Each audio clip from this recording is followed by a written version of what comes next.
So today on the Leader Seat, we got Dr. Aadeel Akhtar, founder and CEO of Psyonic, a company that's revolutionizing the world of bionic prosthetics and bringing them to a wider audience than ever before. Dr. Akhtar, thank you so much for joining me. Yeah, thank you for having me here. There you go. There you go. There you go. So I want to jump right into it about something you said on LinkedIn. You said, I quote, "I never intended to start a business. It was never part of the plan. Original plan was to get an MD." I love that sentence, but we're going to keep that quote right there and get back to it. I want to go back to before that sentence was even a thought. Tell me about your childhood and upbringing. Yeah. So, building bionic limbs is something that I wanted to do my entire life. Ever since I was 7. So I was born in the Chicago suburbs, but my parents are from Pakistan.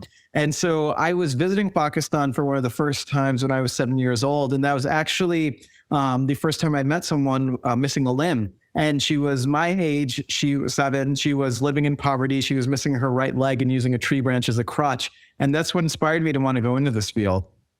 Awesome. So you brought up Pakistan and that trip. So let's talk about your trip at Pakistan when you were 7 years old.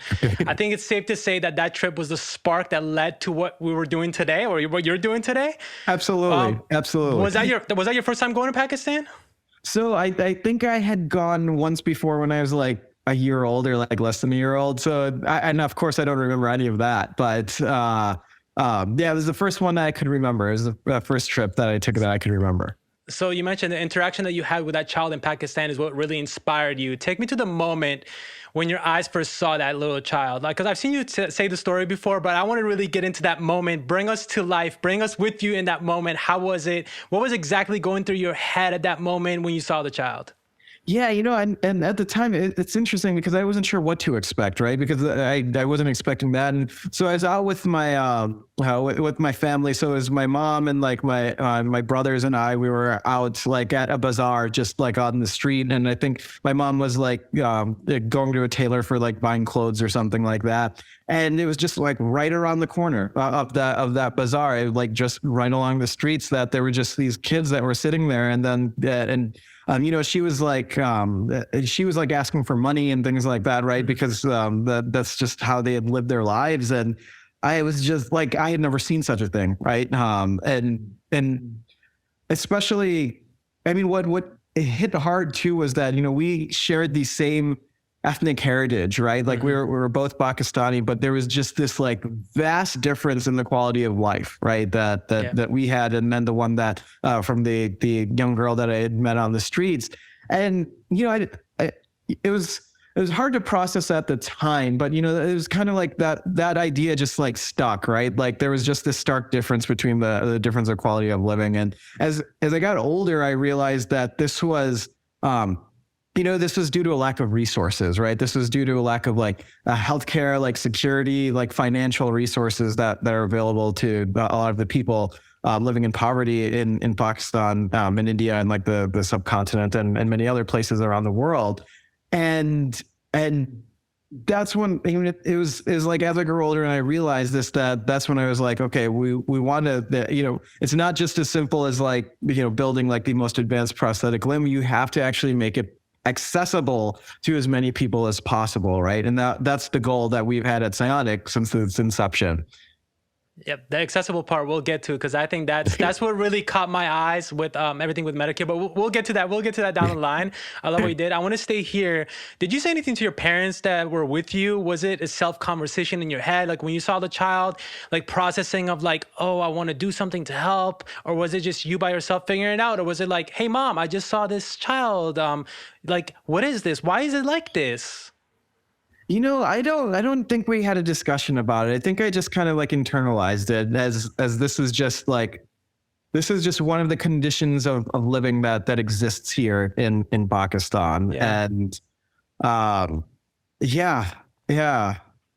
and it was just kind of like a formative moment, I guess, right? And I maybe like at the time it's just like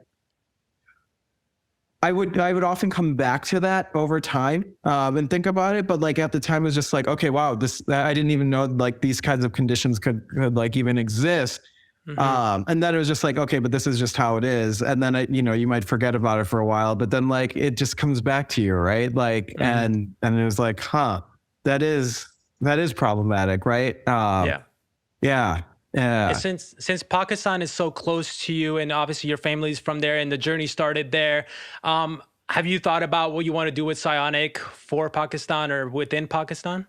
Absolutely. Yeah. So my eventual goal is to get these hands back over there, to get like limbs back over there in Pakistan so that we can make these hands and legs and that and everything be as accessible to everyone and around the entire world. And we've got some initiatives too that we're planning. And so we have a subsidiary of the company called the Psyonic Institute, and its whole mission is to work with nonprofits to subsidize the cost for people who can't afford them, are in the U.S. and abroad too. So we're really excited about getting these limbs to people who need them, like not even just there, like Ukraine, for example, right? We've been talking with some nonprofit groups about getting our hands out there as well, and then seeing how we can help the people who can't afford the hand there and things like that. And then there's a huge need there ever since the war started as well. So that's definitely on the forefront of our mind. So your first degree was back in 2008. One of few. You have many. You have a half MD, which we'll get into. Your first degree was back in 2008. It was a master's in computer science. Was the engineering? So actually, technically, the first degree was the bachelor's in biology. The bachelor's, 2007. Yeah. The graduate school. Yes. My first graduate school degree was 2008 in computer science. Was the engineering world your first love? So no, so it was actually it was clinical medicine, right? So okay. The goal was the very first plan was to become a neurosurgeon, right? To become a neurosurgeon, to connect like limbs to patients and things like that, right? And that path would have taken a lot longer. Yeah, right. Definitely would have taken a lot longer, right? And it wasn't. It was my sophomore year of undergrad, so the second year of college, that I took my first computer science class. And I was pre-med at the time. The original plan was to become an MD, right? I took my first computer science class and I absolutely loved it. I loved everything about like making my own programs, coding, like engineering, like building things. And I realized that if I became a straight up doctor, I wouldn't get to do any of these cool things that I was learning in my computer science classes. And so it was around that time that I was trying to figure out a way to combine the two, right? So how can I combine my interests in computer science and engineering with prosthetics, right? And right down the street in downtown Chicago, there's a hospital called the Rehabilitation Institute of Chicago. It's the number one rehabilitation hospital in the U.S. and North America for like the last 31 years or so, right? And they had made some huge breakthroughs in mind-controlled bionic limbs. And they invented this surgery. It was called targeted reinnervation. So let's say that I lost my arm at my shoulder. You've got 4 major nerves that go into your arm and then go to all of the muscles in all of your arm, right? And the thing is that all the information is in those nerves, but they haven't branched out into all of the different spots anymore, right? So it's still there, but you can't access it. And so what they did is they rerouted them to muscles that you still had, like your chest muscles, for example, right? And when now what ended up happening is that now the nerves are rerouted to your chest muscles. When you thought about bending your elbow or like making a fist or like bending your wrist, your chest muscles would start to contract in different ways, and we could put muscle sensors over them and then control your limb. And I was like, this was the coolest thing ever, right? Like they had this like incredible arm from Dean Kamen's group called the Luke arm. It was sponsored by DARPA. It was like $100,000. And you had this like these patients who were just like bending their elbow and like making a pinch like are on a block just by like just naturally the same way they did prior to their amputation. And I was like, this is the perfect combination of like electrical engineering, mechanical engineering, computer science, physical medicine, rehabilitation, neuroscience, like neurology, like all of that together. And I was like, this is exactly what I want to do. But the big problem was that, like I said, the cost to build that hand was like $100,000, right? Like that's not even going to fly in the U.S., right? For insurance to cover. So it's kind of like there was another moment where like you have this one end where it was the girl that I met in Pakistan living in poverty, right? And then this other end where it's just like these like money just pouring into like this $100,000 bionic hand. And it's like, how can we bridge that divide, right? How can we make something that's more advanced than anything out there, but then more accessible than ever before? Yeah, you've already reached so much success in the past year, and your passion right now talking about it shows me that you're just gonna achieve so much more because you're just so passionate about it, talking about it. You telling that story took me back to that day when you got passionate about it. You're getting me passionate about it, and I don't even know anything about it. So I'm from Iran. I was actually born there. My parents are from Iran. So coming from, an immigrant Middle Eastern family, they're always like, medical school, engineering, lawyer. Was your parents had any pressure in you pursuing that MD degree, or was it something that was just built by yourself? Oh no, absolutely, absolutely. And so I've got two older brothers, and they wanted all three of us to become MDs, and I came the closest by actually going to medical school, and so I ended up. Okay, so let's go back. Right, you mentioned that I finished my master's degree. So I finished the bachelor's in biology in 2007. Then I got the master's in computer science in 2008, and then I actually worked at Loyola University Chicago, where I got my first degrees from, in their computer science department. And I was teaching there, and I like revamped their intro to programming course to use like Lego Mindstorms robots, and so we were teaching them how to program on robots in particular, and so that was a lot of fun. And then I joined the MD PhD program at the University of Illinois at Urbana-Champaign back in 2010. And so the way that the MD PhD program there works is that you do like the first year of medical school at the same time as you're doing your PhD. So I would take courses that were kind of relevant to what my research was on, right? And so we were doing research, so my goal was to do research on like prosthetic limbs, right? So like how do you control prosthetic limbs? How do you feel from prosthetic limbs, right? And so at the same time, I was taking med school courses like neuroanatomy and like anatomy and physiology, where we got to dissect cadavers, and I could see like where all the muscles were, like that controlled the hand and controlled your like a natural hand, and like all the nerves and how they flowed throughout the body, and it was just incredible that this is what we're using, like we're harnessing like this biological technology to drive these robotic limbs. And it was just like an eye-opening experience. And I still absolutely love the field of medicine. But it was while I was doing my PhD. So we had we started 3D printing our own hands because we established a collaboration with the Rehabilitation Institute of Chicago, and now it's called the Shirley Ryan Ability Lab. But the thing is, they were still 2.5 hours north of us, and they had like all the expensive, like super expensive $100,000 hands. But if they broke, then then we don't want to be the ones that happen to break that thing, right? And so our time was very limited with working with those prosthetic devices, and we were like, we're at one of the top engineering schools in the world, the University of Illinois at Urbana-Champaign. Why don't we start making our own prosthetic limbs, right? And so our own prosthetic hands. And so we found a bunch of open source designs online that we started with, and then we've open sourced a bunch of our designs as well, so to give back to the community. And this was around now we're talking about like 2014-ish, right? When you say we over there, like who was involved in that? So I had a team of another graduate student who was working with me at the time, as well as maybe when we first started, there were like 5 or 6 undergraduate students that I had, like mechanical engineering and electrical engineering undergraduate students that I was working with to help 3D print some of these early versions of the hand and put them together and then program them and design the hardware for it and everything. So business was not a thing right now. Business was not part of. Not at all. This was all research as a graduate student at the University of Illinois, and as part of my thesis, right? Like I was working towards publishing papers and things like that, right?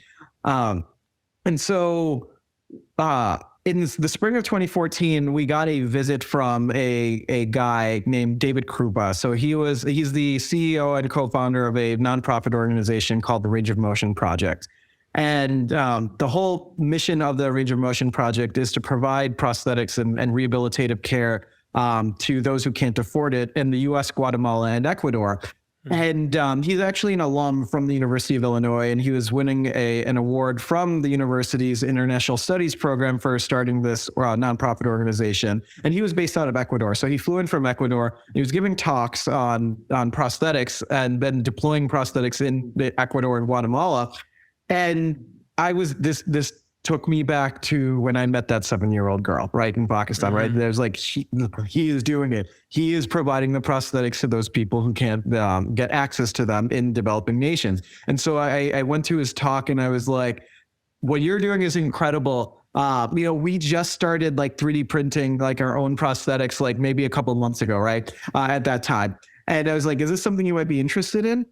And he was like, yeah, maybe. And so we took him to the lab the next day and like, I showed him around and then showed him the hand and everything. And, the hand at that time, it wasn't really viable as a prosthetic. It was like the full like length of a forearm. But if you still had your forearm, then you couldn't physically place like motors and electronics there, right? But anyway, we showed him this hand, right? And then we didn't hear back from him again, and that was kind of sad.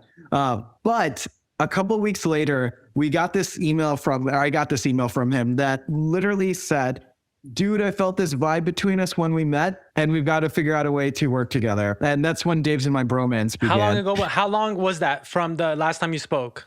So it was, I think it was about 2 weeks, like 2 weeks afterwards. Okay. Yeah. And you never followed up with him in that 2 weeks? No, never followed up with him. I just thought it was just like, Dad, this is done. Like nothing's going to happen. And then 2 weeks after that, he sends me another email saying that he was able to secure funding from the U.S. Embassy in Quito, Ecuador, to have me and another graduate student go down there and test out like our hand on a patient, right? And remember, we just started building these like prosthetic limbs 2 months ago, right? This hand. We've barely tried it on ourselves. We've never tried it on a patient. Does he know this or no? You fake it till you make it type of situation? Yeah, I think potentially. Yeah, I think it kind of was like that, right?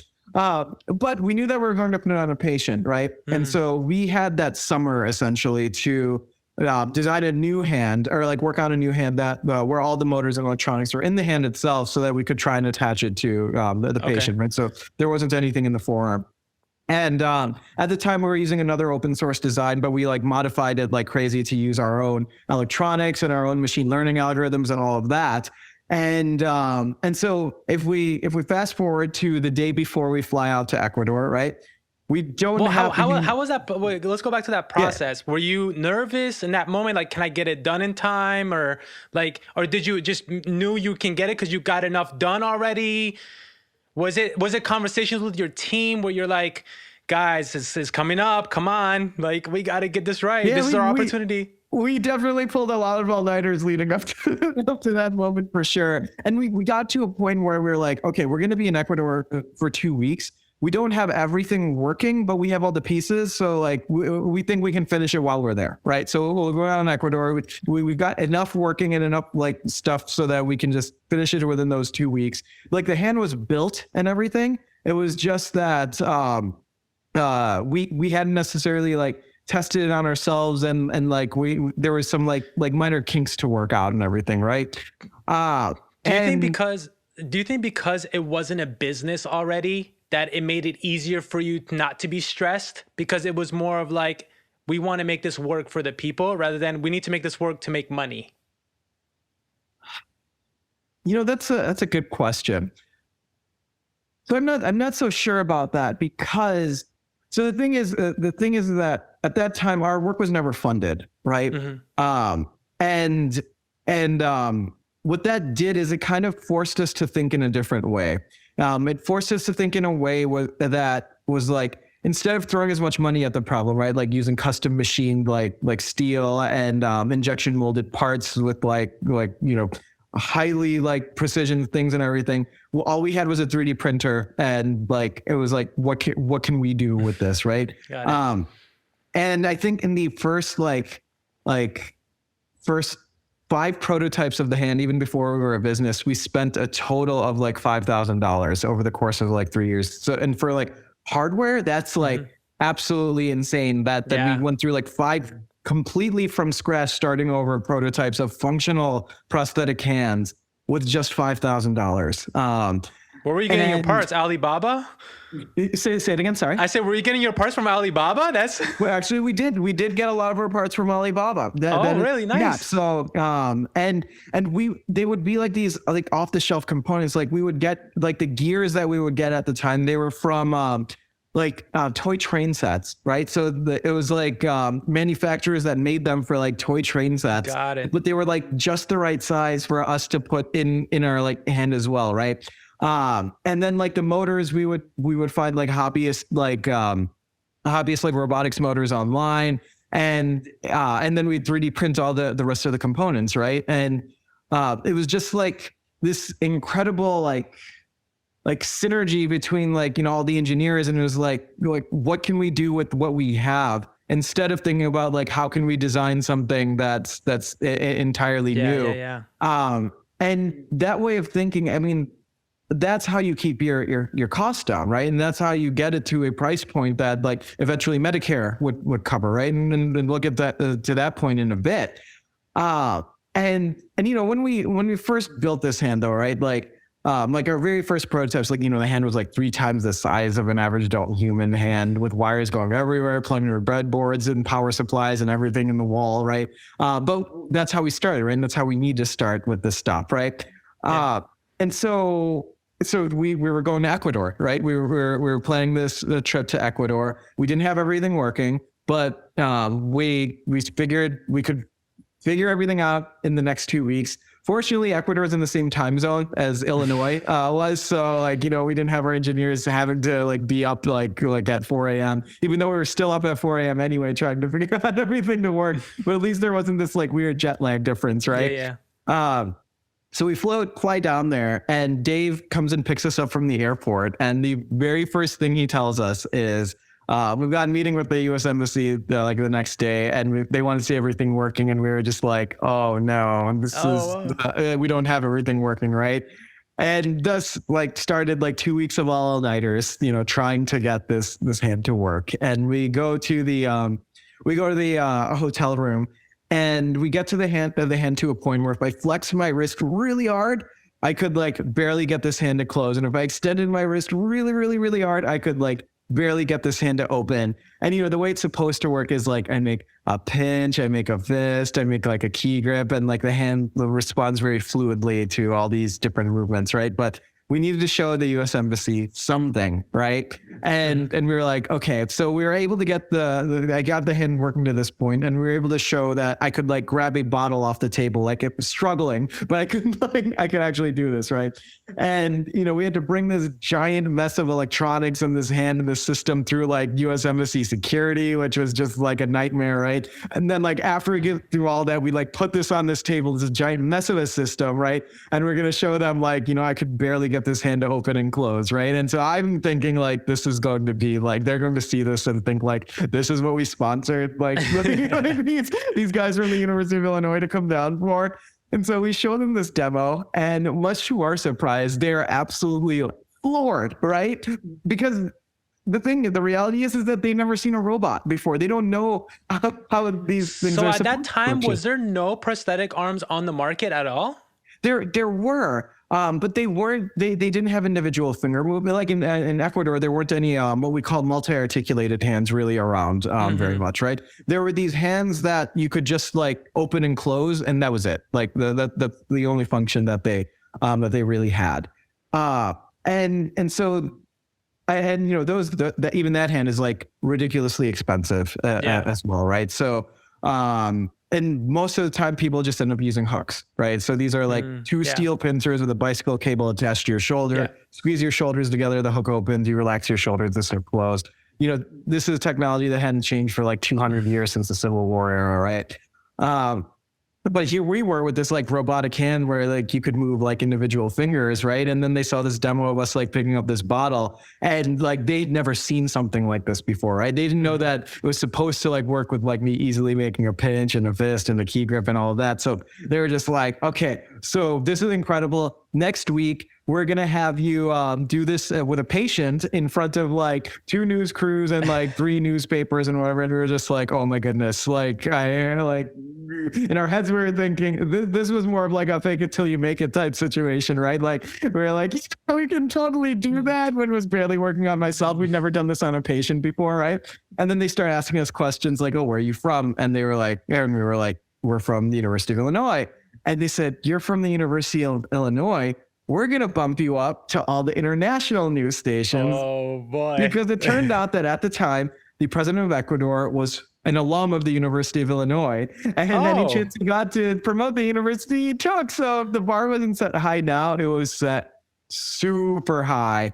And so, that was like 2 weeks of all-nighters, right? Of making this thing happen. And so the next day we met our patient. And so his name is Juan Supillo. And so he lost his left hand 35 years prior due to machine gun fire from a helicopter. He was in the Ecuadorian army. There was a border war between Ecuador and Peru.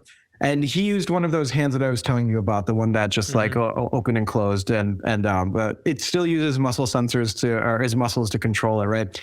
So we hooked him up to the entire system, and it wasn't working. We couldn't get him to really control the hand. And to make matters worse, he was actually flying out to Brazil the next day with like his daughter, and he wasn't going to be back until the day that the media was coming the following week. And so we were just like, okay, we'll have one chance to get this right in front of like these international news stations. And we were just like, okay, this is going to be absolutely nuts, right? So all-nighters trying to figure out what's wrong with this hand. So the day before the media is coming, right? The night before, Dave tells us that he's going to pick us up at 6 a.m. The media is coming at 9 a.m. And whatever we have working at that point, we're just going to have to roll with it, right? 6 a.m. rolls around. Mary, the other graduate student, and I, we've been up for 32 hours straight at this point, just trying to figure out what is wrong with this hand, right? So she's looking at this giant mess of a breadboard, trying to figure out what could be wrong there. And I'm looking through hundreds of lines of code, trying to figure out what might be wrong. And then 608, it's like 608. And I noticed this one line of code that might be like a little bit like messed up, right? And I send Dave a text message. I'm like, Dave, I think I might have found something. I just need a couple more minutes, right? And he's just like, okay. And there was one line of code where two variables were switched on the opposite side of an equal side. And as soon as I switched those two variables, everything started working. When I made a pinch, the hand made a pinch. When I made a fist, the hand made a fist. And had he come to pick us up on time, we would not have figured that out. So we were actually lucky that he was late in picking us up, so that we had enough time to figure this out. Right when that worked. Walk me through your head and your team. Like, did you scream? Were like, what happened? Honestly, it was like relief, right? I think I was too tired at that point to be like super excited about it, right? And so I was just like, and there's, the adrenaline is just like going at that point, right? So it's like, oh my goodness, it's working. We need to get this like online as like quickly as possible. And so Juan was planning to get there an hour early, right? So at 8 a.m. before the 9 a.m. time. So we're like, this is perfect. We can set him up with everything and then like get it working. And then by the time the media gets there, it's going to be smooth sailing and we'll be done, right? And so 8 a.m. rolls around, right? And Juan's not there yet. And then 9 a.m. rolls around and the media is there, but Juan still isn't there. He doesn't get there until an hour later. And we're just like, uh-oh. Again, you had an extra hour. You had an extra hour to work on it. Exactly, right? We've got one shot to get this right in front of these international news stations again. And they're already annoyed at this point because they've had to wait around for an hour for Juan to get there. And so the first thing we do is we hook up all the muscle sensors around his residual limb. So he was missing his left hand, right? And we checked to see if we can read his muscle signals. And every single channel was dead. Like we weren't reading any signals at all. And we were just like, how is this possible?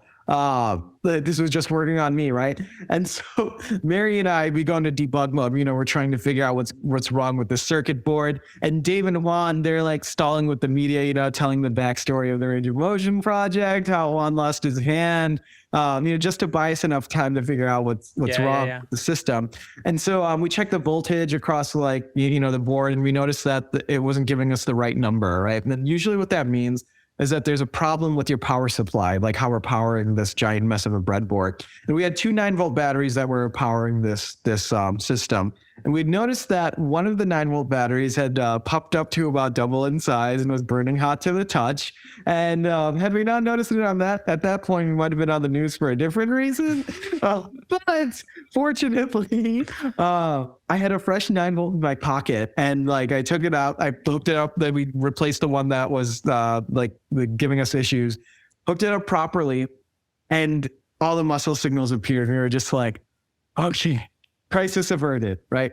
But it's one thing for us to get his muscle signals to record properly, right? It's another thing for the bionic hand to respond accordingly, right? For the machine learning algorithm to work, as well as like all the mechanics of this robotic hand to respond properly as well. And so the way that the system worked, right, is that when you turn it on, you would undergo a training procedure, right? And so the hand would make certain movements, right? And the idea was that with your amputated arm, you would try and mimic those movements. So you, like the hand, for example, would make a pinch, and then you would hold a pinch for 15 seconds, and then it would make a fist, and then you hold a fist for 15 seconds. And during that process, it's recording your muscle activity to associate that specific muscle activity with the movement that the hand was trying to make, right? And it takes about 2 minutes to go through this entire process, right? And then after those 2 minutes, then the machine learning algorithm, it does all of its computations, and we build what we call the classifier, right? The algorithm that we use to classify the different movements that you're making with your arm or your hand. And then after that 2-minute training procedure, the idea is that now if the user tries to make a pinch with their hand, then the algorithm is like, oh, this looks like the muscle patterns associated with when you were making a pinch earlier with this much probability, with 95% probability. So we're going to make the hand do the same thing, right? So we turn the hand on. We go through this 2-minute training procedure, right? He holds a pinch for 15 seconds, a fist for 15 seconds, hand open for 15 seconds, like a key grip for 15 seconds, relax. And then the hand opens up after the 2 minutes, and I ask him to close it, and it's supposed to respond, and nothing happens. And I'm just like, oh my goodness, what else could go wrong at this point, right? And so this was completely serendipitous as well, right? I'm Muslim, and Juan happens to be the leader, the imam of all the Muslims in Ecuador. And Ecuador is a 99.99999% Catholic country, right? So for me to meet another Muslim, but B, meet the imam, right? Meet the leader of all of them, is like the probability of that is like astronomically close to zero, right? And so we didn't know this before we had met, but then we had found out. And so he turns to me and he's just like, Bismillah, say Bismillah, right? And for those who don't know, Bismillah is just something that Muslims say before they do anything, right? It's just invoking the name of God, right? And I'm just like, okay, Bismillah, Bismillah, right? And so I hit the reset button on the system, and the system starts over, and the machine learning algorithm training procedure starts over again too, right? So the hand makes a pinch, right? Then he makes a pinch with his own hand. He makes a fist. Then the hand open, the key grip, relax. And then I ask him to, the hand opens back up, and I ask him to make a fist. And this time the hand closes, and the media comes rushing around the table and asking him how it feels to be moving his hand. And I take a step back, a huge sigh of relief. And I'm thinking in my head, you are a man of God. And so the interesting thing about that, right? So, and some of these news clips are online on our website and everything.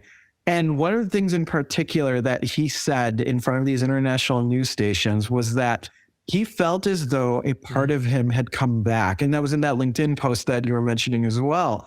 And it was because he made a pinch with his left hand for the first time in 35 years. In fact, he had forgotten how to make a pinch with his left hand. We had to retrain his brain by placing a mirror in front of his amputated side, reflecting his right hand that was still there, his natural right hand, tricking his brain into thinking that his left hand was there. And then he made a pinch with both hands at the same time, reactivating his muscles in his forearm, and he was able to make that pinch. And when he said that, he felt as though a part of him had come back. That's when I realized that if I stay and finish this MD PhD, right, this just ends up, and I go to an academic hospital, this just ends up as a journal paper. and that is the end of it. And if we want everyone to feel the exact same way that Juan did, we needed to commercialize the technology. And that's when Psyonic was born. Awesome. I think you said so much there. I think I need like 3 more hours to dig into it. But I'll just say this. I think life experiences can really set the tone of our directions in our life, whether it be success, failure, whatever it is. And there's so many moments in that story, like, oh, it wasn't working. But if he was late. He was late because and it worked because he was late. He said Bismillah. We took the God. Like that. It's like so many learning experiences that trip seems like it got you. What role do you think that trip played in the success that you have now? What experiences do you take from there? What understandings, what, your everyday, day-to-day work, your mindset, your beliefs, what is still with you that you learned from that trip? Yeah, honestly, the biggest thing was probably just grit, right? Like that this takes like a lot of hard work and a lot of perseverance, and the lows will be low, right? But the rewards that we get from it, right, are just immense, right? Like the rewards being like him saying that he feels a part of him has come back, right? It was worth like the 2 weeks of all-nighters in trying to get this hand to work, right? Like and like the 3 months before that of building this hand, right? And the thing is, right, that hand, like I was mentioning before, is 3 times the size of an average adult human hand. It would never really work as a prosthesis at that point in time, but it was still able to have this profound effect on him that, I mean, the biggest takeaway that we had from that was keep going, right? And so there was this documentary that was done on us from Legendary Pictures that covered the next trip that we actually made to Ecuador, where we actually fit the hand on one for the very first time. And it was a very similar situation where it was like, all these all-nighters that we were pulling, and like we couldn't get the hand working right. And then finally we had this moment like where he went to the store, like the market, and like grabbed a fruit called the naranjilla fruit, which is local to Ecuador. And he just brings it up to his nose and he smells it with the bionic hand holding it. And it was just this powerful moment. And one of the quotes that they have in this documentary is I forgot exactly what it is, but it's like when you're going through hell, like keep going. Like that's the best advice that you can give someone, is when you're going through hell, just keep going, right? And that's, that mantra has just been it's gotten us through so many like situations like that, right? Where it's these high risk, high reward situations, but the benefit has just been incredible. And like, as long as we keep rising, right, then that's the goal, right? Helping more people get this technology. I think it's funny to say that you said that, because nowadays, like, people are so, they're so motivated, especially, the new year, I'm going to do this, I'm going to do that. They get something started, they hit it with a brick wall, and it kind of discourages them, or they back down, or they stop down. I think a successful entrepreneur, as you know yourself, is that how to deal with those moments to keep going. Was there any conversations with friends, family, to kind of motivate you? Because sometimes it's harder when you're in it to kind of motivate yourself. You kind of need to hear from someone else, the words of encouragement. Have you had any mentors that are in the field of bionics and building these hands and devices that kind of help you in that hard time? Sure. Honestly, the best support that I had was my wife, like by far. And the fact that she was able to put up with me going through all of this stuff, this would not have been doable at all, like without having a strong support system from my wife, Whitney. And so that was the big thing. And honestly, even just getting through graduate school in and of itself, like having that support system from her was incredibly crucial. In terms of the clinicians in the field, so Dave Krupa, who I mentioned, who had run the Range of Motion project, he was hugely influential, right? In trying to make this happen, make like bionic limbs in like Ecuador and Guatemala a reality. And then there's another clinician that we work with here in the U.S. Up in Chicago named David Rotter, and he is like one of the world's like greatest clinicians. Like he's done he's been able to make people like who are missing their legs up to their hips walk again within like a week. With some of like the prosthetic designs and sockets that he's been putting together with these patients. And so he is like, so one of the best benefits of working with him is that he's incredibly critical of the things that we made. So like the first 7 prototypes of our hand, like he absolutely demolished. He was just like, this is like a piece of junk. It's never going to work. And like, here are all the reasons why this is a piece of junk. And that was like incredible feedback that we needed from him. And the thing is, when we first started out, we were 3D printing the hands, right? Like it was fully 3D printed. We were making them out of plastic components. And you know, our conception at the time was that the biggest issue with prosthetics was that they were too expensive. And when we actually started talking with patients and clinicians like Dave Rotter and a lot of his patients, we found out that the number one problem wasn't actually the price. The number one problem was that even their like $50,000 injection molded custom machine steel hand was breaking within like months of them using it. And it wasn't because that they were doing crazy things with it. They would just accidentally like hit the hand against the side of a table. And because they were made out of these rigid components, they would just end up like snapping at those joints. But you know, our own fingers, right? Like if I a natural finger, if I hit it, it's flexible, right? It flexes out of the way. And so we had to then we had to think outside of the box, right? We have no funding, right? So how can we still leverage things like 3D printing and the low cost manufacturing, but make this thing more robust and have these features that no other hand has had before, right? And that was the time we started looking into a field called soft robotics in particular. And there was this incredible like video that was made out of the research group of a professor named Aaron Dollar. He's out of Yale at the Grab Lab. And they made this like robotic gripper that they held a baseball with, right? And then someone took a baseball bat and they just like you know, smashed this baseball out of this hand. And then like, you know, they have this slow motion video of like these fingers just like bending like all out of place. And then like within a split second, it comes back to its original position and it works just like it did, as though nothing happened, right? And I was like, that is the kind of technology that we need to incorporate into like a prosthetic hand. And so, you know, they were using like tendon-based designs, like with like fishing line and things like that. And there's issues with that in like commercial prosthetic hands. And so we had to, you know, think outside of the box. How could we use these like soft silicones and rubbers that they're using in these soft robotics, but then,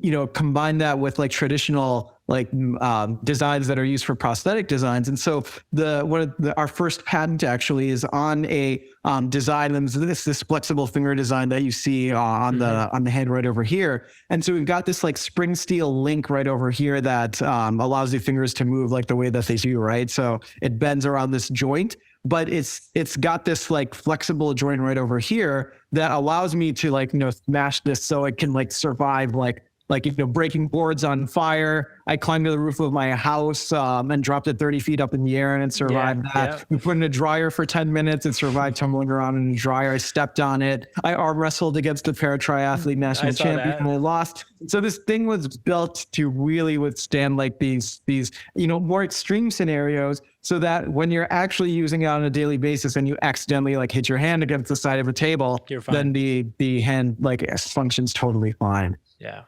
So you have many degrees, as we said at the beginning of the show. You have two masters, a PhD, and we'll give you an MD. You know, we'll just give it to you just because you've accomplished so much. I think you deserve. I think you just deserve to get it just because you've accomplished so much.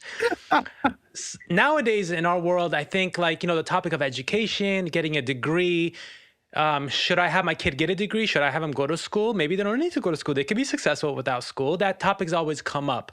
What role do you think your degrees have played in your success? And do you think you would have been able to be here without them? Because you kind of did transition into more of the tech business world, but you also have that, you know, clinical background also. Yeah, and I think in my particular case, I think the degrees made a huge difference, right? And so, you know, one of the advantages that I feel that we've had by going through this this academic route is that we know where the state of the art with all the research is, right? And we're there, right? And so we know who all the researchers are around the world who are like pushing the boundaries of what's even possible with bionic limbs, right? And so 2 examples of that. One is bone integration, right? So the way that this hand typically goes in here, right? So I'll pop it off this stand right here, right? But if I lost my arm, like below my elbow, you'd have a socket that's molded to your residual limb, Correct. kind of like a cast, right? And then you put your arm into that cast, and then you'd have muscle sensors embedded in it, and then you'd stick the arm on the end of it, right? And so it's kind of like putting your arm in a shoe almost, right? And you can imagine that, over time you start to sweat, it gets like uncomfortable, things shift around and things like that. And so there's this huge push in the research community towards bone integration. We call it osseointegration, where instead of having the socket that goes around your residual limb, you have a titanium implant that goes in your bones and then comes out of your body, and then this attaches directly to your bones, essentially, like a limb should. And then on top of that, instead of having these muscle sensors that go on the outside of your skin, we can do nerve implants, right? Where that go directly on your nerves on the inside, and then you can get like really fine individual finger control. But then when you touch the fingers, because this is the only hand on the market that has touch feedback, you can stimulate those nerves and make it feel like it's coming from your hand that you don't have anymore, right? And so the thing is that those technologies like the nerve implants and osseointegration, and especially like combining the two, they're just either just starting to get commercialized through like, very, very early experimental FDA approvals, right? Or they're still in research and they're still going to need like 5 years to come out, right? But we built our hand to be, excuse me, we built our hand to work with clinically available systems now, but also when those future technologies come out as well. And without having that academic background, I don't think we would have had that vision of like the future of where all this stuff is heading in a way that we can actually, implement on our own, right? And so the way that we kind of run our company is very similar to how I would have run an academic lab at a university, right? But the difference is that instead of just building things for the sake of publishing papers and things like that, we are still publishing papers. Because it's a business, the end goal is the customer, right? The end goal is the end user, the patient who is missing a hand. So that frames everything that we do in a way that you wouldn't necessarily do in an academic setting, right? In an academic setting, you're kind of just trying to solve some like scientific problem, like, or seeing like what happens like when you adjust like these things and like what are the torques and velocities and all of that stuff.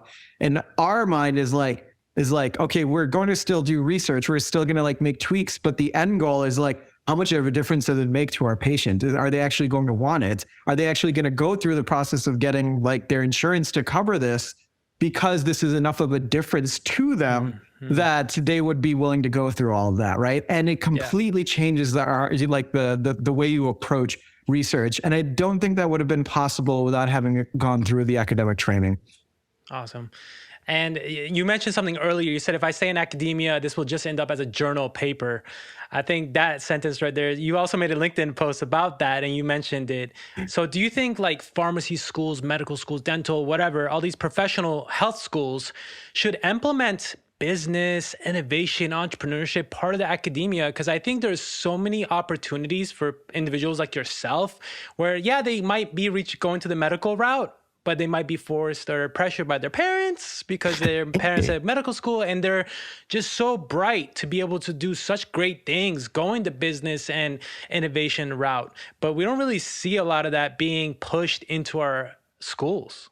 Yeah, and this was one of the really innovative things that at the University of Illinois they had done. And so they just started a new medical school a couple of years ago, and this is called the Carle Illinois College of Medicine, but it's the world's first engineering-based college of medicine, because the University of Illinois has been like an engineering powerhouse, right? And so they're basically creating like physician engineers, right? But That's as awesome. part of their training, they have these like innovation things and these entrepreneurial activities, and I think that really does, give them a better sense of how they can be helping humanity on a broader sense, right?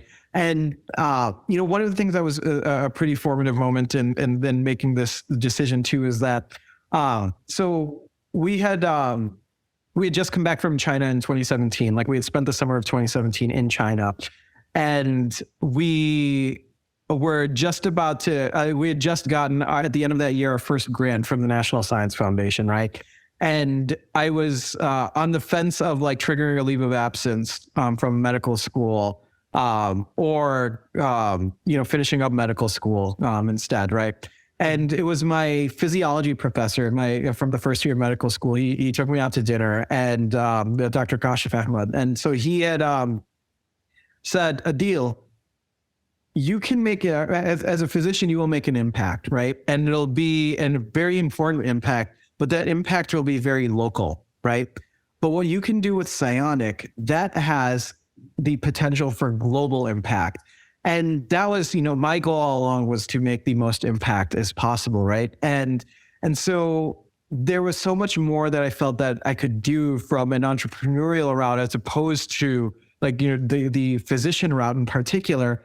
And the goal always remained the same, right? The goal was always to build bionic limbs that were the most advanced bionic limbs that were more accessible than ever, right? It was just what was the best path to go there, right? And it turned out that the one that would make the most impact was the one that was the entrepreneurial route in particular. Yeah, seems like traveling has really had a huge impact in your route. You said China, you've been to Ecuador. I personally think from your story, if Ecuador never happened, this would have been way delayed on you being able to get this jump and starting. Speak on the importance of traveling and how impactful that is for you to kind of like step out your zone, see what's going on out there, and maybe how that has triggered your innovative mind to work by like seeing things outside of the United States. Oh, absolutely. So travel has made a huge difference, right? I mean, especially because you're seeing things from a perspective that you wouldn't even consider, like in being in the United States, for example, right? Here, let me give you an example, right? So when we went down to Ecuador, like one of the last trip, the last time we were there was like in 2018, and then I think it was 2018, and then COVID happened, and then things right. But we're hoping that we can get back down there again this year and give like Juan like the latest version of the hand, right? So Juan hasn't been able to put that hand on. So he had the early 8th generation prototype. He hasn't had the 9th jet, which is that got here. I can't wait to see that. Yeah, I know. So we're excited to go back down and work with him again this year, and so that he can have like the latest one and then see how it goes. His prosthetic hand that he was using at the time, the one that just opened and closed, he's got like a skin tone glove over it that like matches his skin tone fairly well, and it's a little bit inconspicuous, right? And so we thought, okay, well, because of that, he's going to want like our hand to also like have like, skin tone matching. And so we brought down 2 versions of that 8th generation. We call it Mark 8, of Mark 8 down to Ecuador in 2018. And one had like a vinyl wrap around the carbon fiber that matched his skin tone. And then we dyed the silicone to also match his skin tone. And then we brought another one, which was the black bionic look, fully thinking that, yes, he's going to prefer the skin tone matching one, right? Mm-hmm. And to our surprise, he actually preferred the bionic look. And the reason was because that he said that when he goes down the street with this hand, with the bionic looking one, he feels like RoboCop. He technically said RoboChef, but because he's an imam, right? And so, yeah. But the thing is that what we realized is that when you tried to make it look like a natural hand, you can still tell, right, that it's not exactly like a natural hand. And so the default reaction of people is either one of like fear or one of pity, right? It's like, oh, I'm sorry you lost your hand. Mm-hmm. But then when you go outside with like this, right, it completely changes that narrative. It's like, oh my goodness, you have a bionic hand. That's the coolest thing. Like, yeah. And it gives you power over that narrative, right? That this isn't something to be pitied. He's a war hero. This is something to be celebrated, right? Mm-hmm. And it's just given him ownership over that and the confidence to continue on, right? Like with something cool like this. And that's something that we would have never figured out. Like, or it would have been a lot longer, a lot harder to have figured out had we not taken that trip to Ecuador again, right? So travel has definitely made a huge impact, and the needs are different, right? The needs of someone in Ecuador are going to be different from someone in Pakistan than someone in the U.S. as well. So just figuring out what those needs are and then where these can like fall into that's incredibly critical. Yeah. Talking about needs, needs are costly. So let's talk about healthcare in America. We all know that it's not the most affordable thing in the world. Yep. So I want you to talk about your journey on getting this approved by Medicare. Not a lot of people, not a lot of entrepreneurs, unless they're creating a bionic hand, have to deal with Medicare. How was that? Was there any pushback? Tell us about that journey and give any advice for, future innovators that are going that route. Yeah, and so our goal to have it covered by Medicare happened early on from our interactions with the clinician Dave Grotter that I was mentioning to you, right? And so he told us early on that he told us two things. One, if you're going to build a hand, build a tank, right? So build it so that it's like going to take a lot to destroy it, right? And the second thing he said was that if you can get it covered under Medicare in particular, then that's going to be like critical because Medicare is kind of the gold standard, right? If Medicare covers it, then usually all the other insurers follow suit. And so typically what we call multi-articulated hand like this, one where all the fingers can move, right? So for example, here I'll show you. So that's, if you're at a rock concert, you can rock on it. But this is showing all the different finger movements, right? So that's what we call like a multi-articulated hand where you can move the individual fingers. Those were typically only covered by if you had a workplace accident or if you were in the military, right? So if you had VA insurance or workers' comp insurance, and that was only about 10% of the entire U.S. market in particular, right?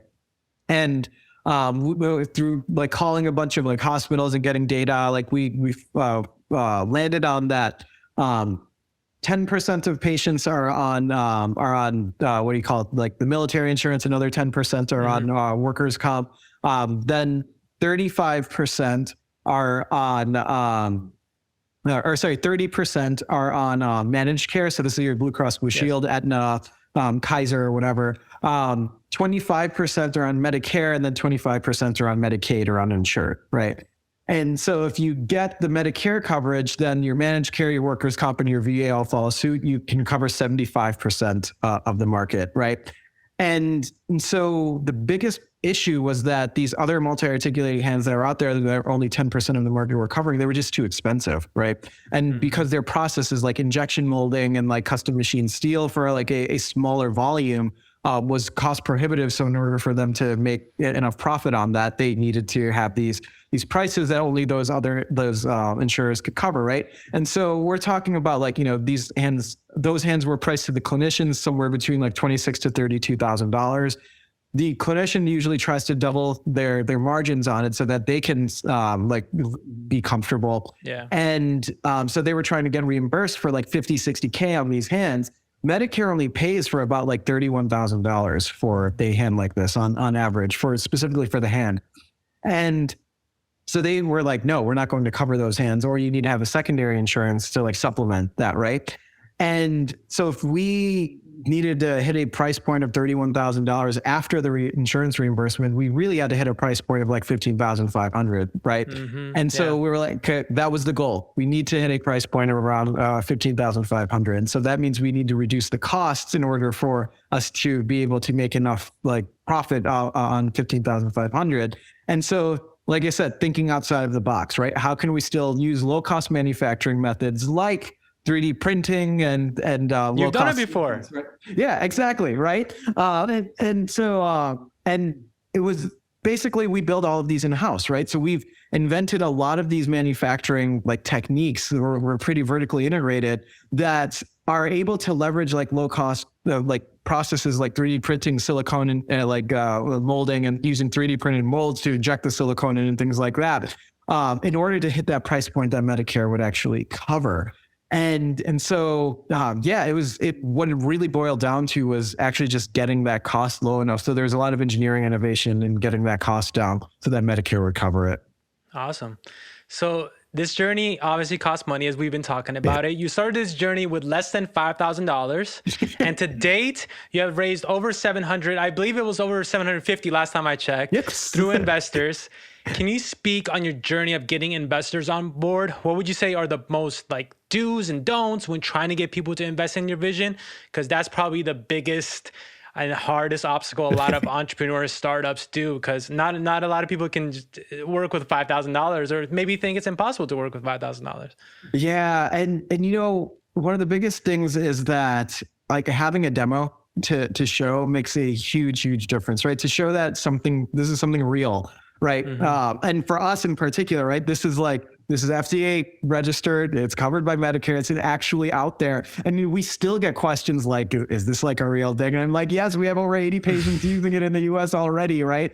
And over 20 researchers, including like robotics researchers across the globe, including like NASA, Meta, and big players like that.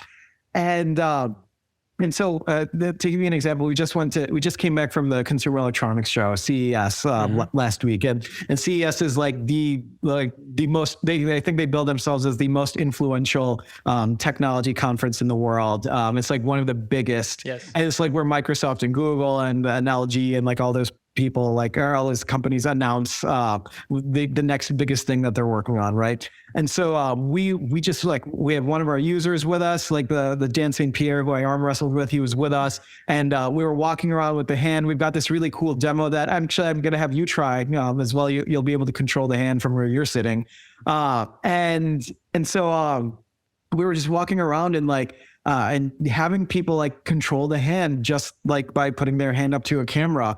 And it was just this incredible experience, right? They were like, how can we get involved? And it was like, yes, you can get involved. Like we want you to be a part of this company as well, right? And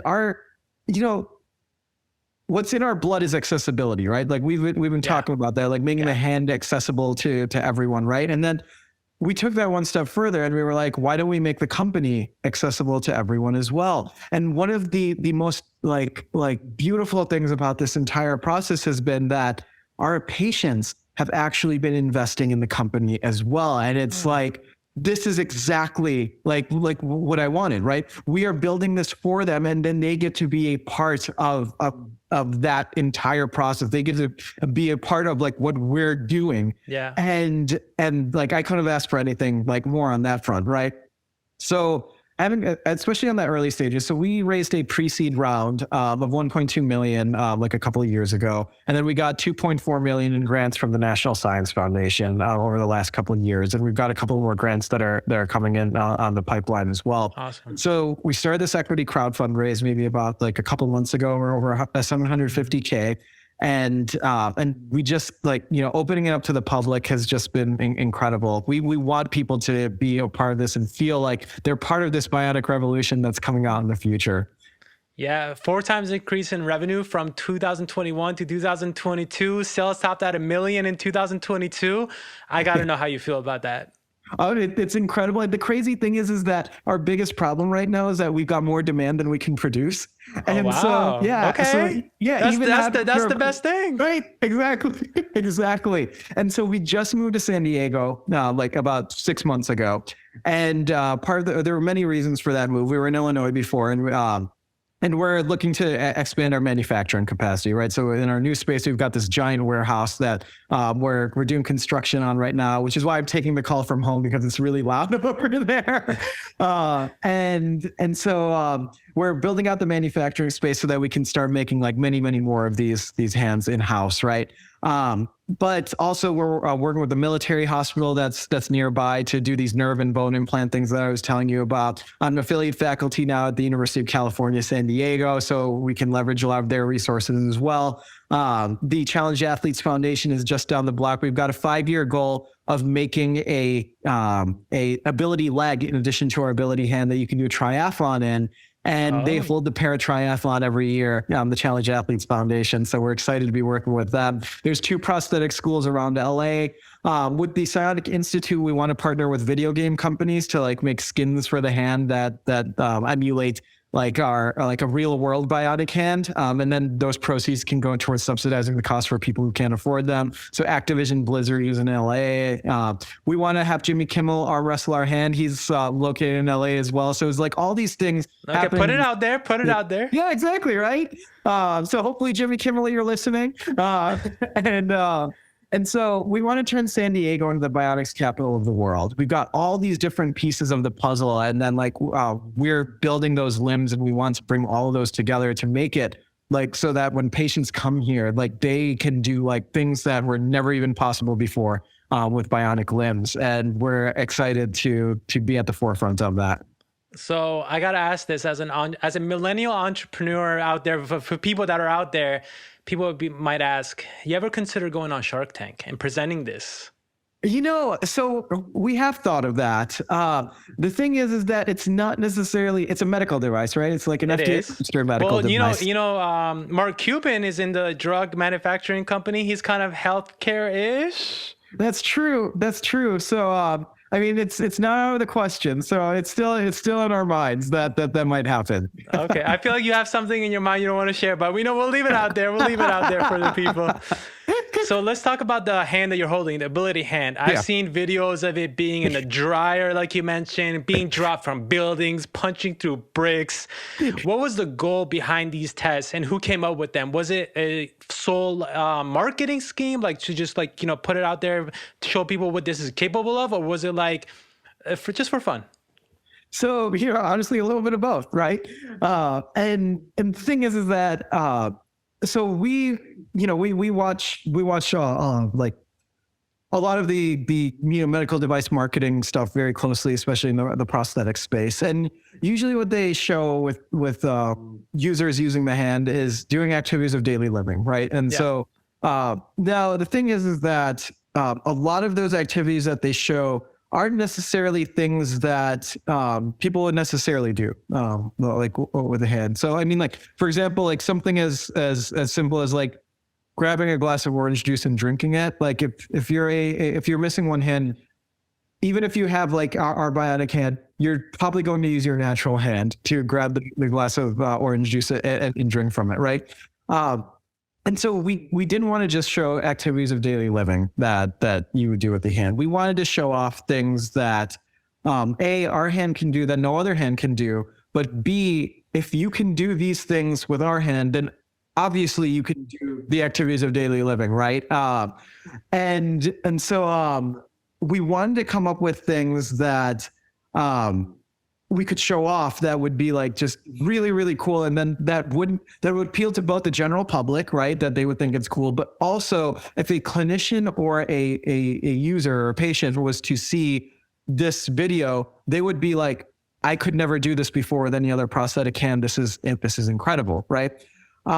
And so we started making like a list of these tasks, right? Or these challenges, right? That we call them. And it was around, this was like, I feel like it was around like the beginning of COVID that I was starting to think about this. And then I've had like a history of making like videos with friends like online for like the last like year, or like while I was in undergrad and college. And so I've always had like a, kind of like a thought process of like, virality and things like that. Right. Yeah. And so it was around that time that I was watching like videos from like Mark Rober and like Stuff Made Here and like, and Michael Reeves and like all these like viral like engineering style videos that go online, right? And it was like, these are really cool and the general public like really likes them, right? And so we decided to fashion our videos off of like Dude Perfect, that's another example, right? Off of these like viral videos that kind of like do these challenges, right? Like these engineering challenges or these sports challenges or whatever, but do it in the context of a bionic limb, right? And show off things that both the general public would like, as well as the clinicians and the users, right? And so the first one was arm wrestling against a bionic hand, right? And it's like the general public, I want to see an arm wrestling match against a bionic hand, right? And then the clinicians and the users see this and they're like, wow, it can withstand those types of forces that are being applied to this, right?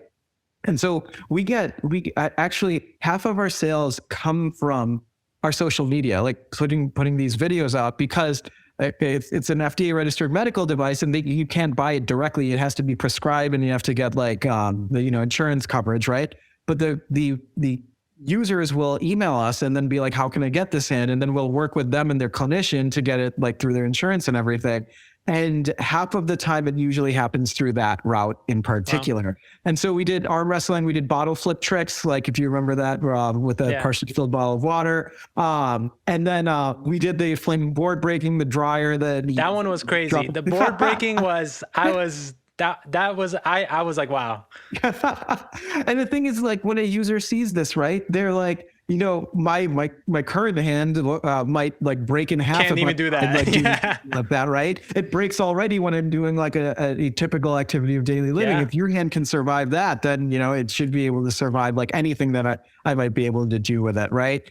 And so that was kind of like the idea behind that marketing strategy that I had like 2 years ago. And so we've got like our media specialist who's with us full time, and then we just like film all these fun things that we've been doing with the hand. We probably have a highlight reel coming out soon from CES. We did a lot of fun things there. We did golfing while we were out there. We did like I suck at golf, so maybe I can just wear the hand just to play golf to be better at it.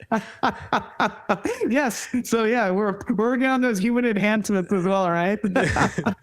So you mentioned social media. I want to jump into that and the impact it's been able to have for you and your company. We were connected by a closer friend of mine, Chris Rudin, and you were both able to connect because of social media. Exactly. So tell me about how that has been able to impact your journey as an entrepreneur. You said you've had your mindsets of going viral, videos and stuff like that. Has that helped you out?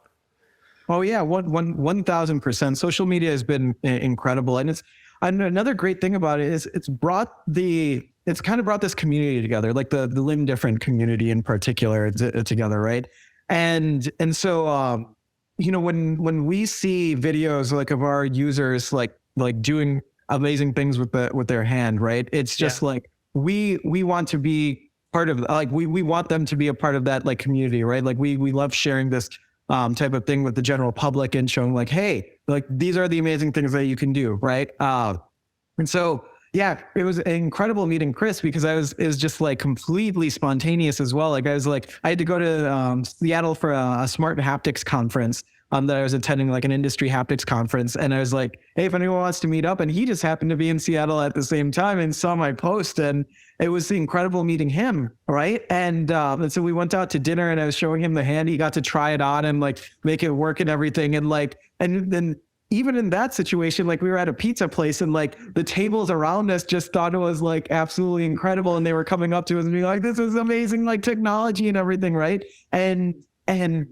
it's those types of interactions that like we're really grateful for, right? We're grateful that we can work with people like Chris and improve their quality of life, but also that inspire the general public to be like, hey, this is like really amazing technology that we're doing to help people, and that's the goal. Yeah. Chris was on the Rock show Titans, and I think if he had the Psionic hand, he would have won. I'm just saying he would have won if he had the hand. So the Rock needs to, season whatever season they're on, they need to bring Chris back with the Psionic hand and see what's going on. So I'll end it up with two more questions. I know you're busy and got to go. So what is your goal for the Ability Hand this year, and what are your goals for the company as a whole? Yeah, so this year we're going to be with our partners at Nerves Incorporated in Dallas. We're going to be starting to do clinical trials of the implanted electrodes I was telling you about, and have our users like actually control individual fingers more naturally and then feel from them as well, which is going to be really huge. And what I mean is that when they touch here, it'll feel like it's actually coming from like their index, like the tip of their index finger, or the pad of their pinky finger, or the side of their like middle finger, etc. Right? And so just to give you a glimpse of how this control might work, right? So what we're going to have you do is you're gonna get a chance to control this hand yourself. So I saw you do this with NCS with the hologram that you made the lady go. I saw you doing that. I was blown away. Yeah. Exactly right. Okay, so this is what we're gonna do. So go ahead and put your hand in the camera. All right, and then like make a fist, for example. So yeah, you are. Wow. Yep, you're controlling. Where are you at right now? What do you mean? Yeah, where are you located? Oh, Florida. Yeah, so you're all the way in Florida. I'm in California right now, and you are controlling this hand. Move your thumb out of the way, I think. Yeah, there you go. Yeah. Oh, there you go. I didn't even. That's smarter than I am. I didn't even know my thumb was in the way. That's crazy. Exactly. So yeah, you're able to control that, right? And you're able to control individual finger movements with this hand, right? So the same algorithms that we have for doing that kind of finger tracking, we can use the same algorithms with nerve implants instead. So that's some of the stuff that we're going to be working on this year. So, and combining that with the bone integrated technology. And so we're starting on working on a leg. So we'll probably have some, hopefully have some updates on that later on. But yeah, it's going to be a super exciting year, and we're really excited to have more and more people use the hand and increase as we increase our manufacturing capacity. Yeah, I'm so glad you quit medical school, because that's what you're doing is really, really amazing and impactful, and it does inspire a lot of people. I don't know if you ever think about that, the youth coming up, people in medical school. I think it really is inspiring to look at someone that went the clinical route and got inspired by something else and is able to inspire others. And I think you're doing an amazing job. So keep going, and I'm rooting for you as well as everyone else in the world, I'm sure. So I want to end it on one last question. I always like to ask this question.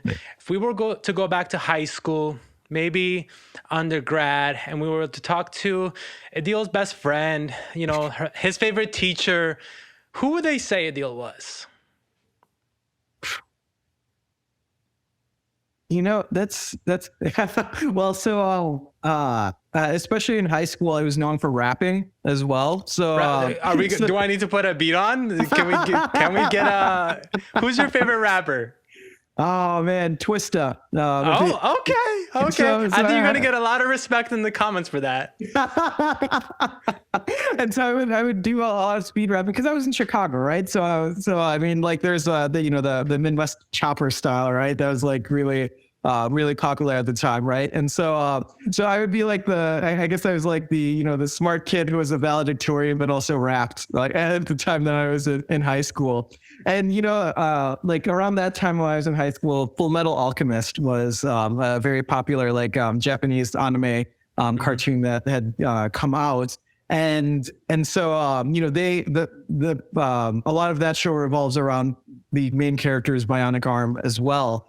And so that just added more fuel to the Aadeel wants to build like prosthetics and auto mill and bionic limbs. And so a lot of that, my friends and teachers knew me for wanting to do that back then as well. It's just that at the time, the idea was to become a neurosurgeon. It wasn't to start a company. And, there was something that's really cool on this front too, is that my sixth grade teacher, Mrs. Candida Kyle, she recently invested in the company as well. And, I was just reflecting on that recently too. And I was just like, imagine like me being in sixth grade and then being my teacher at the time. And then like thinking that, like someday, I'm going to invest in one of like my students' companies. And I'm just like, I'm incredibly grateful to have to have such incredible educators have shaped my way of thinking and our approach to how to tackle problems like this, grand challenges that really affect the world on a big scale. And, to have them also now be a part of the company too, that's awesome. It's full circle. That's great. That's awesome to hear that. Yeah. And like I said, we wanted to make this company accessible to everyone. So we're still in the middle of our campaign right now. So if people go to psyonic.io/invest, they can get in on the round, and we would love to have as many people be a part of our bionic revolution. This is just the beginning. The beginning. I know for a fact it's the beginning. It might feel it's not for you. It might feel like you've been doing it for 20 years, but it's definitely the beginning and a lot more to come. So I really appreciate you taking the time to sit down with me. Absolutely. It was my pleasure. I'll leave the last word to you. Anything else you want to say? Any plugs, any promotion, anything you want to tell the people? Yeah, so invest in the company, especially as we have the round open. It's not going to be open for too much longer, so hopefully they can get in. And I'm just really excited about the future and where we're going to be bringing a lot of this technology. Awesome. Dr. Akhtar, thank you so much. Thank you.